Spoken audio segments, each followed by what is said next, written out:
दोस्तों, सन 1891 में भारत की धरती पर एक ऐसे विलक्षण महान व्यक्ति का जन्म हुआ जो दलितों के मुक्तिदाता, उद्धारक और शक्तिशाली नेता साबित हुए। वे एक महान लेखक, नारी जाति को सशक्त बनाने वाले सिद्धांत शास्त्री और बौद्ध धर्म के मानवीय सिद्धांतों के पुनरुद्धारक थे। उन्होंने मानव अधिकारों को भारतीय समाज में स्थापित किया और मानवीय समानता की बात की। वे भारतीय व्यवस्था और धर्म के गहन विचारक, शिक्षा, न्याय और अर्थ के प्रसिद्ध विद्वान थे। वे बौद्धिक प्रतिभा के धनी व्यक्ति थे। उन्होंने छुआछूत और भेदभाव की समस्या को भारतीय समाज में जड़ से उखाड़ फेंकने का बीड़ा उठाया। गांधी के साथ देश की आजादी की लड़ाई में कंधे से कंधा मिलाकर चले। बचपन से लेकर सेना की नौकरी में बड़ा पद पाने तक उन्होंने छुआछूत और भेदभाव की असहनीय पीड़ा सही और कसम खाई कि वे हिंदुस्तान से भेदभाव की खाई और छुआछूत के कलंक को मिटाकर रहेंगे और सैकड़ों वर्षों से अपमान, उपेक्षा और तिरस्कार सहते आ रहे दलितों को शिक्षा, न्याय, समानता और सम्मान का अधिकार दिलाकर रहेंगे। यदि आपने अभी तक हमारा चैनल अंबेडकर साहब जी सब्सक्राइब नहीं किया है तो सब्सक्राइब कर लें और साथ ही बेल आइकन को अवश्य दबाएं ताकि आने वाले वीडियो का नोटिफिकेशन आपको सबसे पहले मिल सके। क्योंकि इस चैनल पर मैं सिर्फ बाबा साहब के जीवन से जुड़ी छोटी बड़ी सभी जानकारी लेकर आता रहता हूं। उस मुक्तिदाता ने महसूस किया कि जब तक देश के संविधान और कानून में दलितों के लिए न्याय, समानता और उन्नति के प्रावधान नहीं किए जाएंगे, तब तक दलित अपनी स्थिति से कभी ऊपर नहीं उठ पाएंगे। उस मसीहा ने महसूस किया कि शिक्षा ही वह ताकतवर हथियार है जो प्रत्येक दलित को सशक्त बना सकती है और उसे अपने मानवीय अधिकार समाज के लोगों व धर्म जाति के ठेकेदारों से वापस दिला सकती है। इसीलिए पहले उस असीम क्षमता के धनी व्यक्ति ने अपने आप को शिक्षा और ज्ञान से भरपूर बनाया। उसके बाद दलितों को समानता, न्याय और अधिकार दिलाने के पक्ष में सशक्त आवाज उठाई। एक गरीब और उपेक्षित वर्ग से उठा वह असाधारण इंसान एक दिन देश के लाखों करोड़ों दलितों के दिल की धड़कन और उनका मसीहा बन गया।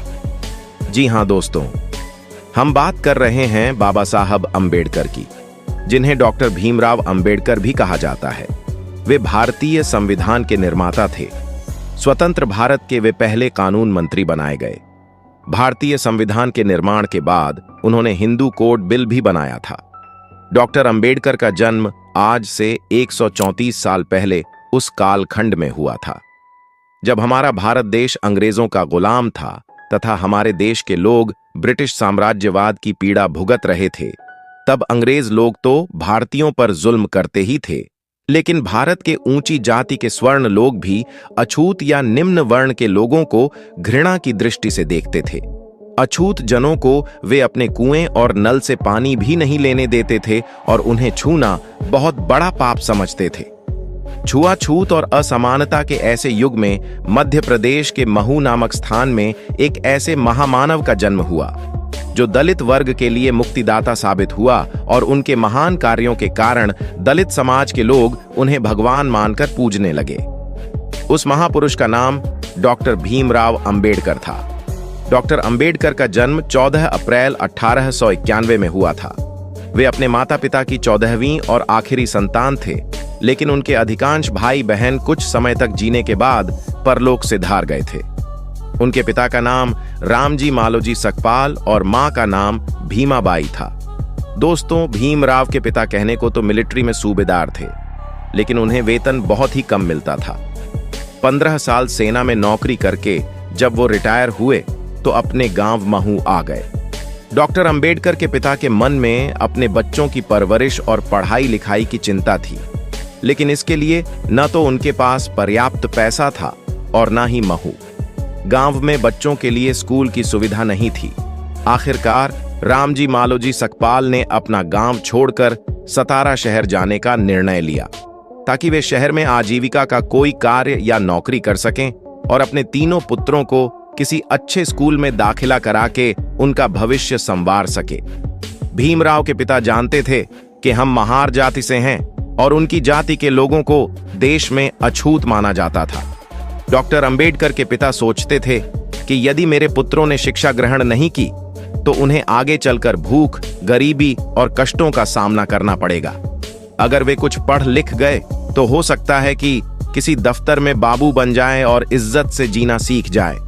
बड़ी मुश्किल से सतारा शहर में डॉक्टर अंबेडकर के पिता को एक कंपनी में स्टोर कीपर की नौकरी मिली। पगार 40 रुपए माहवार थी। सूबेदारी की नौकरी में रामजीराव को 50 रुपए महीना वेतन मिलता था, लेकिन घर की तंग हालत के कारण उन्होंने वो नौकरी करना स्वीकार कर लिया। अपने परिवार के साथ सतारा शहर में रहते हुए भीमराव जब 5 वर्ष की आयु के हुए तो उन्होंने अपने पिता से पढ़ने की इच्छा जाहिर की। उनकी माताजी भी चाहती थीं कि वे पढ़े। पिता रामजीराव भी अपने बेटों को स्कूल में पढ़ाना चाहते थे, लेकिन वे ये सोचकर कि हम महार लोग हैं, अछूत जाति के हैं, शहर में कौन सा स्कूल हमारे बच्चों को दाखिला दे सकेगा। बालक भीमराव रोज पिता से स्कूल जाने की जिद करते थे। हारकर उनके पिता उन्हें शहर के कुछ स्कूलों में लेकर भी गए, लेकिन सब स्कूलों के संचालक और हेडमास्टरों ने उनके बेटे भीमराव को अपनी शाला में प्रवेश देने से मना कर दिया। एक दिन एक स्कूल का हेडमास्टर बालक भीमराव को अपनी शाला में प्रवेश देने के लिए राजी हो गया, लेकिन उसने शर्त रखी कि भीम को स्कूल में कक्षा के दरवाजे से बाहर बैठकर अपनी पढ़ाई करनी होगी। अपने बेटे को शिक्षा दिलाने के लिए रामजीराव ने यह शर्त भी स्वीकार कर ली। इस तरह भीमराव का दाखिला उस स्कूल में हो गया। भीमराव एक सीधे सादे बालक थे। अपने पिता की तरह वे बहुत गंभीर और सहनशील थे। साथ ही साथ बहुत कुशाग्र बुद्धि तथा मेधावी प्रतिभा के धनी थे। कक्षा के दरवाजे से बाहर वे उस जगह पर अपना टाट बिछाकर बैठते थे जहां छात्र अपने चप्पल और जूते उतारते थे, लेकिन बालक भीम को किसी से कोई शिकायत नहीं थी। उसके मन में केवल विद्या और ज्ञान अर्जित करने की लगन थी। वे पढ़ाई के जरिए दीन दुनिया की बहुत सारी बातें जान लेना चाहते थे।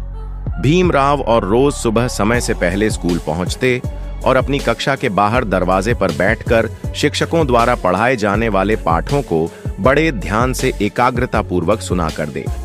टीचर के पाठ पढ़ाते पढ़ाते उन्हें वह पाठ स्कूल में ही याद हो जाता था।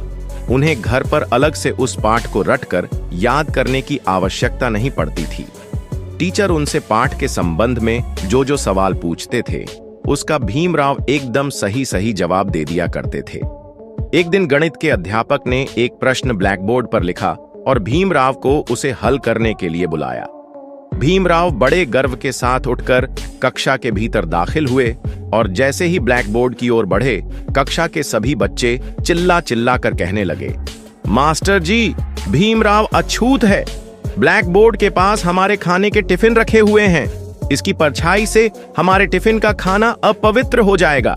भीमराव ब्लैकबोर्ड के पास नहीं पहुंच सके और छात्रों के आक्रोश के समक्ष झुकते हुए अध्यापक ने भीमराव को वापस अपनी जगह जाकर बैठने को कहा। इस तरह के कई अपमान और तिरस्कार भीमराव ने सहे। एक बार प्यास लगने पर बालक भीमराव ने कुएं पर रखी बाल्टी से पानी पी लिया। इस पर वहां खड़े लोगों ने उनकी जाति पूछकर उनकी खूब पिटाई की।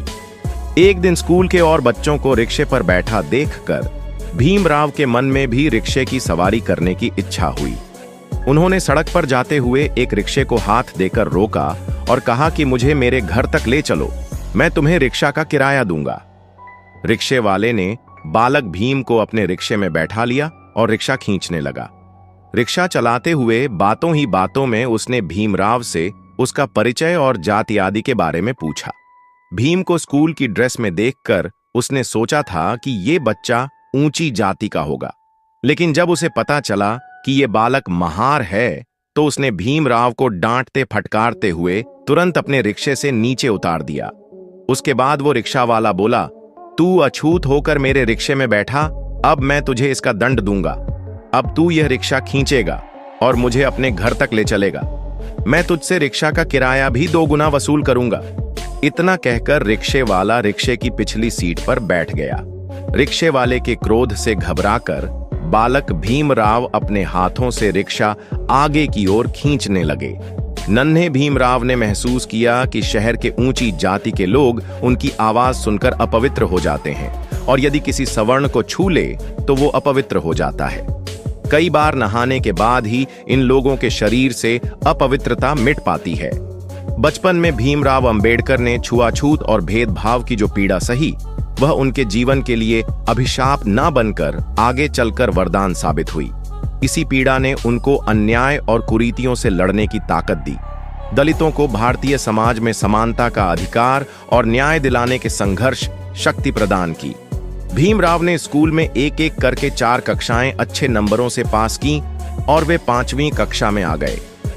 एक दिन उनकी मां कठिन बीमारी का शिकार हो गई। पति ने भीमाबाई का पड़ोसी वैद्य से इलाज कराया, लेकिन भीमाबाई को बचाया नहीं जा सका। स्कूल में भीमराव गणित और भूगोल आदि विषयों में बहुत होशियार थे। उनके मन में संस्कृत पढ़ने की इच्छा थी, लेकिन संस्कृत के अध्यापक ने उन्हें संस्कृत पढ़ाने से मना कर दिया। उसने भीमराव से कहा, तू तो अछूत है, संस्कृत ऊंची जाति के बच्चों के पढ़ने की चीज है बेटा, संस्कृत पढ़ना तेरे भाग्य में नहीं है। भीमराव हर कक्षा प्रथम श्रेणी के अंकों से पास करते गए। अब उन्हें हाई स्कूल की शिक्षा ग्रहण करने के लिए बड़े स्कूल में भर्ती होना था, लेकिन पिता रामजी राव के पास उनकी फीस जमा करने के पैसे नहीं थे। तब उनके पिता ने पीतल की अपनी पुरानी परात को एक सेठ के यहां गिरवी रखकर फीस के रुपयों का प्रबंध किया। इस तरह हाई स्कूल में भीमराव का दाखिला हो गया। हाई स्कूल की परीक्षा उन्होंने प्रथम श्रेणी में उत्तीर्ण की। भीमराव अंबेडकर आगे पढ़ना चाहते थे। वे कॉलेज में दाखिला लेना चाहते थे, लेकिन कॉलेज की फीस भरने के लिए घर में पैसे नहीं थे। ऐसे में बड़ौदा के महाराज सयाजीराव गायकवाड़ ने उनकी सहायता की। भीमराव को अपने एक मित्र से पता चला कि बड़ौदा रियासत के महाराज गरीब छात्रों की मदद करते हैं, अतः वे मदद मांगने महाराज की मुंबई स्थित कोठी पर गए। जब महाराज को पता चला कि भीमराव ने गरीब छात्र होकर भी फर्स्ट डिवीजन से हाई स्कूल पास किया है, तो वे भीमराव की सहायता करने के लिए तैयार हो गए। भीमराव ने मन में ठान लिया था कि मुझे पढ़ाई में ऊंची से ऊंची डिग्री प्राप्त कर शिक्षा में महारत हासिल करनी है। बड़ौदा नरेश ने भीमराव की सहायता के लिए उन्हें तुरंत 100 रुपए दिए और हर महीने 25 रुपए की छात्रवृत्ति देने का वायदा किया। इस तरह महाराज की सहायता से भीमराव ने बंबई के कॉलेज में एडमिशन ले लिया। उन्होंने बंबई कॉलेज से अच्छे अंकों से बीए की परीक्षा पास की। रमाबाई के साथ उनका विवाह हुआ और बेटे को तरक्की करते देख एक दिन भीमराव के पिता ने बड़े गर्व के साथ अपने जीवन की अंतिम सांस ली। बीए करने के बाद भीमराव फौज में लेफ्टिनेंट हो गए थे, लेकिन वे विदेश जाकर उच्च शिक्षा प्राप्त करना चाहते थे। इसलिए उन्होंने अपनी फौज की नौकरी से त्याग पत्र दे दिया और बड़ौदा महाराज की आर्थिक मदद से उच्च शिक्षा प्राप्त करने अमेरिका चले गए और वहां की कोलंबिया यूनिवर्सिटी में दाखिला ले लिया। वहां भीमराव ने पॉलिटिकल साइंस, हिस्ट्री, सोशियोलॉजी और इकोनॉमिक्स का गहरा अध्ययन किया। ये सभी विषय उनकी MA कक्षा के थे। भीमराव को देश अमेरिका इस मायने में पसंद आया क्योंकि वहां सभी लोग आजाद ख्यालों वाले और तरक्की पसंद थे। छुआछूत और भेदभाव की संकीर्ण विचारधारा ये वहां के लोगों के मन में नहीं थी। अमेरिका की यूनिवर्सिटी से अच्छे अंकों से MA करने के बाद भीमराव ने पढ़ना नहीं छोड़ा। वे अमेरिका से लंदन चले गए और वहां के लंदन स्कूल ऑफ इकोनॉमिक्स में दाखिला ले लिया। इस कॉलेज से MSc करने के बाद लॉ की पढ़ाई की। कानून की डिग्री पाने के बाद उन्होंने लंदन से डॉक्टरेट की। अपने मूल विषय पर रुपयों की समस्या पर थीसिस लिखी। ये वही किताब थी जिसके आधार पर आगे चलकर रिजर्व बैंक ऑफ इंडिया को बनाया गया। प्रथम श्रेणी में लंदन से कानून की डिग्री लेकर और डॉक्टरेट की उपाधि पाने के बाद भीमराव वापस अपने देश भारत चले आए और महाराज गायकवाड़ से किए अपने वायदे के मुताबिक बड़ौदा में सेना के ऊंचे पद पर नौकरी करने लगे। भले ही भीमराव अंबेडकर ने अमेरिका और इंग्लैंड से ऊंची शिक्षा की बड़ी बड़ी डिग्रियां हासिल कर ली थीं और उन्हें डॉक्टरेट की उपाधि भी मिल चुकी थी, लेकिन अछूत जाति का होने के कारण स्वर्ण आज भी उनसे नफरत करते थे। बड़ौदा रियासत में सेना का ऊंचा अधिकारी बन जाने के बाद भी भीमराव ने देखा कि दफ्तर के लोग मुझसे नफरत करते हैं, कोई मुझसे हाथ नहीं मिलाना चाहता, चपरासी भी मुझे पानी पिलाने से कतराता है। ये बात सच थी। सेना के महकमे में अन्य कर्मचारियों की बात तो छोड़िए, एक 4th क्लास चपरासी तक भीमराव से अत्यंत घृणा करता था। वो दफ्तर की फाइल उनके हाथ में देने की बजाय दूर से मेज पर फेंक कर चला जाता था। उस समय भीमराव अंबेडकर का हृदय भीतर से रो उठता था। वे सोचते कि मेरे इतने पढ़ाई लिखाई करने के बाद भी आखिर क्या हुआ। मैंने सोचा था कि मेरे पढ़ लिख जाने से लोग मुझे इज्जत देंगे, मेरे भाव और विचारों को समझेंगे, लेकिन इतनी सारी डिग्रियां पाने का कोई लाभ नहीं हुआ। देश के ऊंची जाति के लोग आज भी मुझे उसी नजर से देखते हैं जिस नजर से वे मुझे पहले बचपन में देखा करते थे। आज भी भीमराव को दफ्तर के बाकी लोगों के साथ बैठने उठने पर, उनके संग खाना खाने तथा कुएं से पानी लेने पर पाबंदी थी। वे ऑफिस के मटके से पानी नहीं पी सकते थे। अपना पानी उन्हें स्वयं अपने घर से लेकर आना पड़ता था। इस तरह से छुआछूत की पीड़ा सहते हुए डॉक्टर भीमराव अंबेडकर ने अपने पिता की तरह जिंदगी के अनेक दुख दर्द व कष्ट सहे। उनकी धर्मपत्नी रामाबाई ने एक के बाद एक 5 संतानों को जन्म दिया, लेकिन इलाज की सुविधा न मिलने के कारण 4 संतानें एक एक करके मृत्यु को प्राप्त हुईं। केवल एक संतान शेष बची रमाबाई की तबीयत भी अब खराब रहने लगी थी। लंबी बीमारी का कष्ट झेलते हुए उन्हें भी अपनी जान से हाथ धोना पड़ा। अब भीमराव संसार में अपने बेटे के साथ अकेले रह गए। उनके बेटे का नाम यशवंतराव था। छुआछूत और भेदभाव की बीमारी ने बाबा साहब के दिलो दिमाग पर गहरी चोट की। उनके स्वाभिमान को समाप्त करना चाहा। पत्नी और बच्चों के निधन ने भी भीमराव को भयंकर मानसिक आघात पहुंचाया। बाबा साहब के स्थान पर यदि कोई और होता तो इतना सब सहकर टूट जाता। संघर्ष और देश सेवा का रास्ता छोड़कर अपने आप तक सीमित हो जाता। लेकिन बाबा साहब ने हारना और रुकना नहीं सीखा था। बचपन से लेकर अब तक वे अपनी कठिन मेहनत और लगन से कामयाबी पाते आए थे। जीवन के दुख दर्द, अपनों से बिछुड़ने का कष्ट सहकर भी उन्होंने देश की सेवा करने का रास्ता नहीं छोड़ा। वे गांधी जी के सत्य और अहिंसा के सिद्धांत से प्रेरणा लेकर सत्याग्रह के रास्ते पर चल पड़े। ये सत्याग्रह उन्होंने दलितों को समानता और न्याय दिलाने के लिए किया। सन 1926 में सत्याग्रह अपनाते हुए उन्होंने प्रण किया कि मैं सब दलितों को गांव के तालाब और कुओं से पानी पीने का और मंदिर में प्रवेश कर भगवान के दर्शन करने का अधिकार दिलाकर रहूंगा। एक दिन गांव के सैकड़ों दलितों को साथ लेकर उन्होंने चवदार तालाब से पानी पिया और सबके साथ वीरेश्वर मंदिर में प्रवेश करके भगवान की मूर्ति के दर्शन किए। गांव के स्वर्ण लोग उनका रास्ता रोकने के लिए आगे आए, लेकिन दलित जनों की एकता व संगठन की मजबूती देखकर उन्होंने अपने पैर पीछे हटा लिए। ये सब बाबा साहब के निडरता, बहादुरी और दृढ़ निश्चय के कारण ही संभव हो पाया था। उन दिनों दलित महिलाओं को अपनी धोती या साड़ी पांव से ऊपर उठाते हुए पहननी पड़ती थी। उन्हें धोती से अपने पैरों को ढकने का अधिकार नहीं था। डॉक्टर भीमराव अंबेडकर ने उन महिलाओं को और महिलाओं की तरह पांव तक नीचे साड़ी पहनने का अधिकार दिलाया। इसके बाद बाबा साहब ने कम्युनल इलेक्टोरेट की मांग कर दी। भीमराव चाहते थे कि हमारी दलित कम्युनिटी के आधार पर हमें मतदान का अधिकार मिले। गांधी ने भीमराव की इस बात का विरोध किया।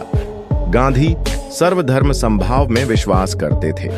उनका कहना था कि लोगों को धर्म और जाति के आधार पर किसी भी प्रकार से बांटा नहीं जाना चाहिए।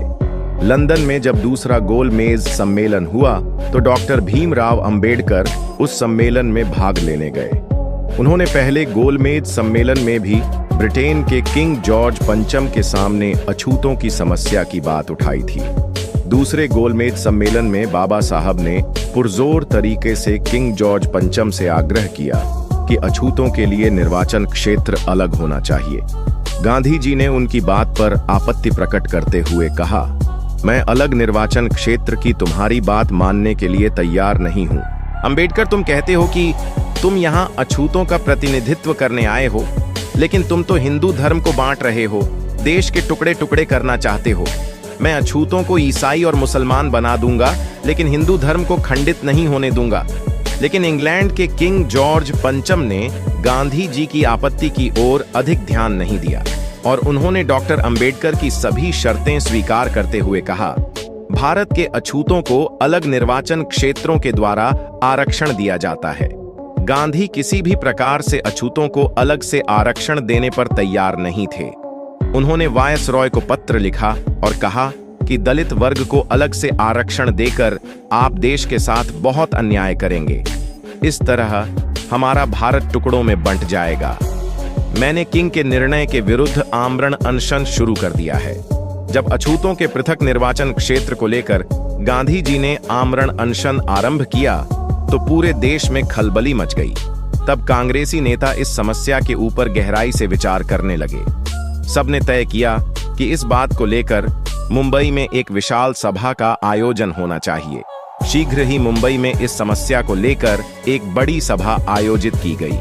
पंडित मदन मोहन मालवीय ने डॉक्टर अंबेडकर से अपने मांग पत्र पर पुनर्विचार करने को कहा। डॉक्टर अंबेडकर ने कहा, मुझे आपकी हर बात स्वीकार है, पर मैं दलित वर्ग को उनके अधिकार दिलाकर रहूंगा। यदि गांधी जी यह अनशन देश की स्वतंत्रता के लिए करते तो पूरा देश उनके साथ उपवास करता और मैं भी उनके साथ अनशन पर बैठता। दलितों के अधिकार के विरोध में इतना बड़ा अनशन मेरी समझ में या नहीं आ रहा है। मैं देश से छुआछूत को मिटाना चाहता हूं। मैं इसलिए ये कर रहा हूं। गांधी उस समय यरवदा जेल में थे। उन्होंने जेल से डॉक्टर अंबेडकर को पत्र लिखा। डॉक्टर अंबेडकर, देश को टूटने मत दो, हिंदू जाति को बचा लो। मेरा जीवन अब तुम्हारे हाथ में है। अब जैसा उचित समझो वैसा करो। गांधी जी के पुत्र देवदास अपनी मां कस्तूरबा के साथ डॉक्टर अंबेडकर को मनाने आए। कस्तूरबा गांधी बोली, गांधी जी से समझौता करके उनका जीवन बचा लो अंबेडकर। अंत में डॉक्टर भीमराव अंबेडकर ने कुछ शर्तों के साथ गांधी जी से समझौता कर लिया। इस समझौते को पूना पैक्ट के नाम से जाना जाता है। इस समझौते की पहली शर्त यह थी कि विधानसभा में हरिजनों के लिए राज्य की सीटें 78 से बढ़ाकर 148 कर दी जाए। दूसरी शर्त यह थी कि कानूनी ढंग से इन सीटों का निर्वाचन हो। तीसरी शर्त, केंद्रीय विधानसभा में हरिजनों के प्रतिनिधि मिले जुले निर्वाचन क्षेत्रों के सिद्धांतों के मुताबिक चुने जाएंगे। चौथी शर्त, केंद्र की विधानसभाओं में जितनी सीटें निश्चित होती हैं उनमें से 18% सीटें हरिजनों के लिए होनी चाहिए। पांचवी शर्त, प्रदेश और केंद्र के चुनाव की प्रक्रिया 10 साल तक इसी तरह चलेगी। छठी शर्त, केंद्र और प्रदेश की विधानसभा में जब आरक्षित सीटों को हटाया जाएगा तो उसके लिए हरिजनों का जनमत लिया जाएगा। सातवीं शर्त, अछूतों के मताधिकार का प्रबंध लोथियन कमेटी की रिपोर्ट के आधार पर किया जाएगा। पूना पैक्ट की 8वीं शर्त थी कि स्थायी नौकरी या प्राइवेट नौकरी में हरिजनों के साथ किसी भी प्रकार का भेदभाव नहीं किया जाएगा। 9वीं शर्त यह थी कि अछूत लोगों के लिए प्रदेश में शिक्षा के लिए अधिक से अधिक अनुदान दिया जाएगा। इस समझौते की 10वीं और आखिरी शर्त यह थी कि छुआछूत को जल्द से जल्द देश से मिटा दिया जाएगा। हिंदुओं की ओर से मदन मोहन मालवीय ने इस समझौते पर हस्ताक्षर किए और दूसरे हस्ताक्षर डॉक्टर भीमराव अंबेडकर ने किए। बाबा साहब ने इवोल्यूशन और प्रोविंशियल फाइनेंस, ब्रिटिश इंडिया तथा दी प्रॉब्लम ऑफ द रूपी नामक 2 किताबों का लेखन किया। इन दोनों पुस्तक में वर्णित जानकारी के आधार पर आरबीआई अर्थात रिजर्व बैंक ऑफ इंडिया की स्थापना की गई। यह एक आश्चर्य का विषय था कि भारत के सबसे निचले स्तर से निकले हुए व्यक्ति ने इतने बड़े बैंक आरबीआई की स्थापना की। यह आश्चर्य का विषय था कि भारत के सबसे निचले स्तर से निकाल कर आया हुआ एक युवक अपनी मेहनत और लगन से सफलता की ऊंचाइयों तक जा पहुंचता। कष्ट और अभाव दोनों में कोई भी उसकी मदद करने को तैयार नहीं था। सब लोग उसे घृणा और तिरस्कार भारी नजरों से देखते थे। किसी ने सोचा भी नहीं था कि उस अद्भुत व्यक्ति की बुद्धि के आधार पर भारतीय संविधान की रचना की जाएगी। बाबा साहब का ज्ञान, उनकी प्रतिभा, बुद्धि, कौशल, दक्षता का लोहा केवल भारत के लोगों ने ही नहीं माना बल्कि अंग्रेज लोग भी मानते थे।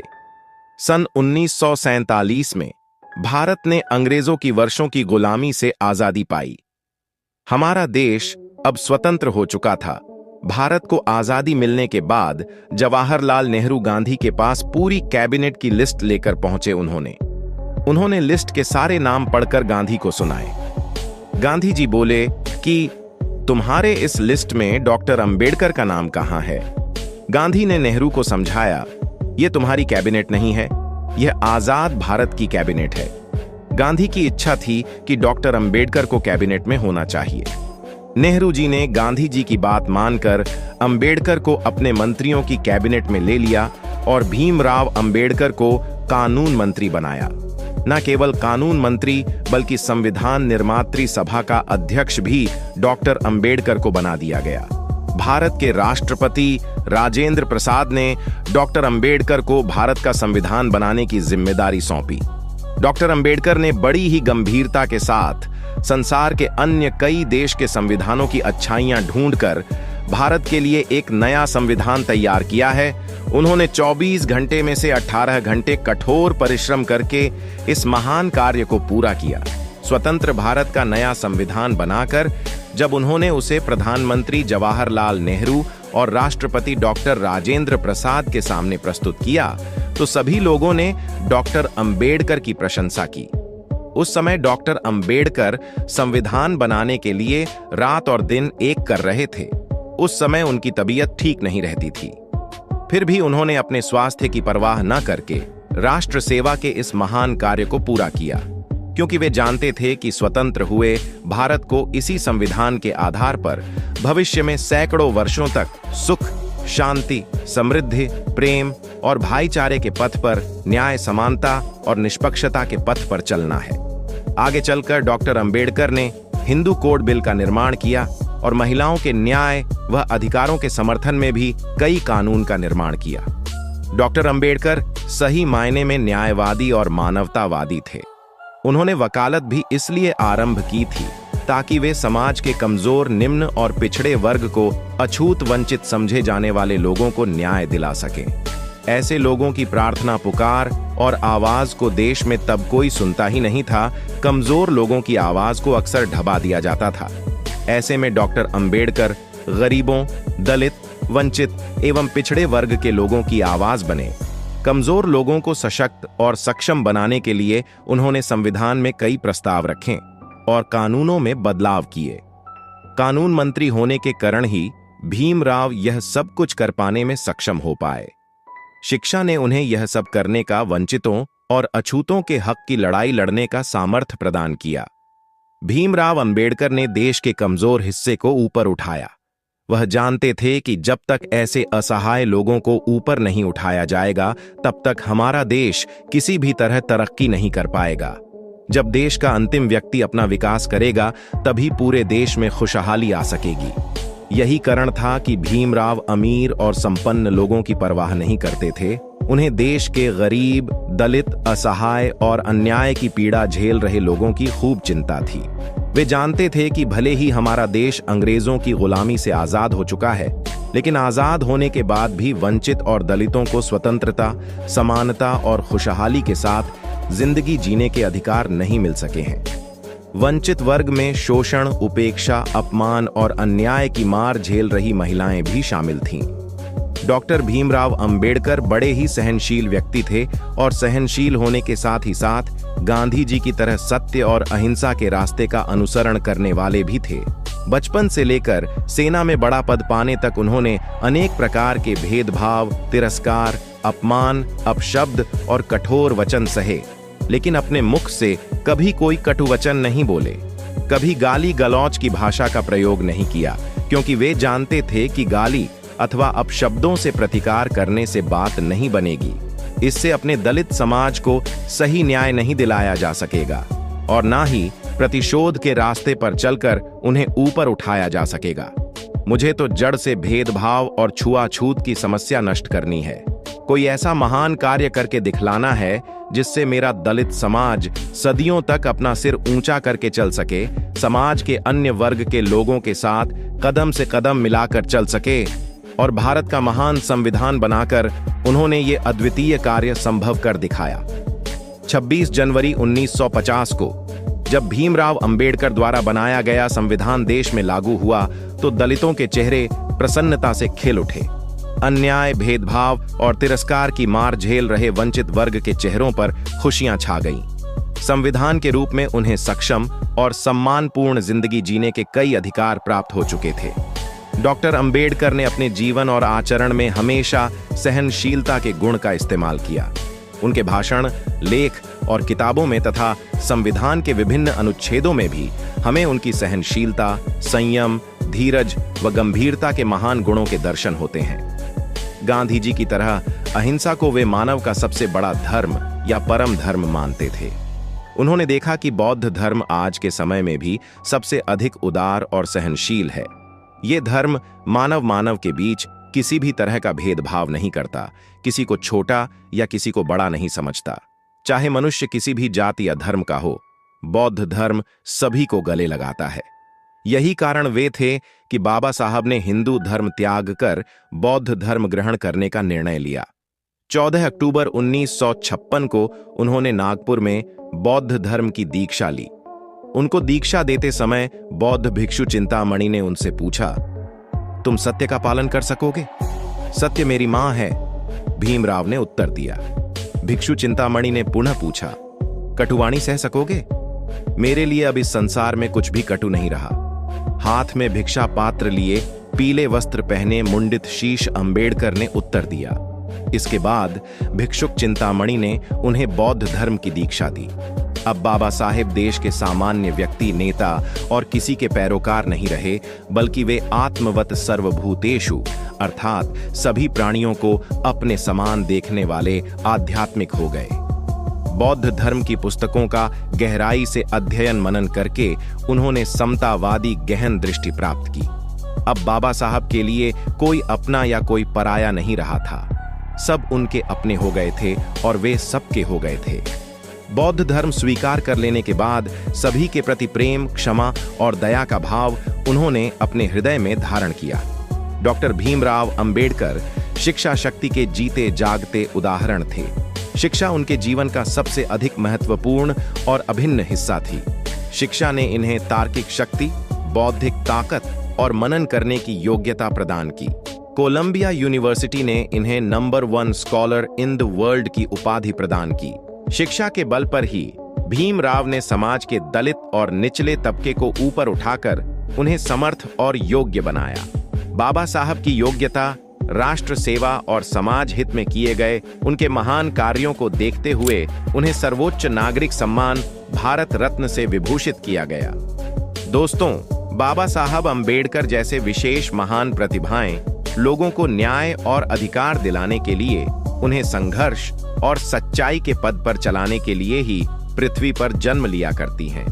उन्हें आज भी भारतीय संविधान के निर्माता और दलितों के मसीहा के रूप में याद किया जाता है। उनका संपूर्ण जीवन सच्चाई और न्याय के लिए संघर्ष, कष्ट सहन, सहनशीलता, त्याग और राष्ट्र सेवा का जीता जागता उदाहरण है। देशवासियों की सेवा के लिए, दलितों, गरीबों और वंचितों को अधिकार दिलाने के लिए उन्होंने दिन और रात कठोर परिश्रम किया। अपनी नींद और आराम का त्याग करके भारतीय संविधान के रूप में स्वतंत्र भारत के लोगों को एक ऐसा उपहार दिया जो आज हम सब भारतीयों के लिए भारतीय संस्कृति की नवीन अनमोल धरोहर बन गया है। भारतीय संविधान के रूप में बाबा साहब डॉक्टर भीमराव अंबेडकर इस पृथ्वी पर युगों युगों तक अमर रहेंगे।